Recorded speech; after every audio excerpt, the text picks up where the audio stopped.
150 वर्षांची हिंदू मुस्लिम ऐक्याची ऐतिहासिक परंपरा जपणाऱ्या कडेगावामध्ये मोहरम निमित्त आज गगनचुंबी ताबूत भेटीचा भव्य सोहळा उत्साहात पार पडला।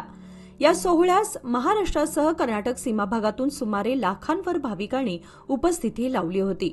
ताबूत भेटीच्या वेळी उपस्थितांनी दुला दुला आणि मौला अली जिंदाबाद अशा जयघोषांनी परिसर दणाणून सोडला।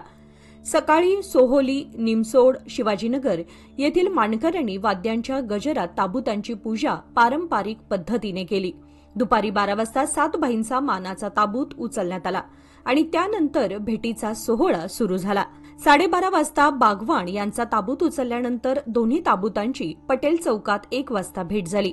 मिरवणुकीदरम्यान शेट्टे, अत्तार, देशपांडे, हकीम तांबोळी यांचे ताबूतही मिरवणुकीत सहभागी झाले।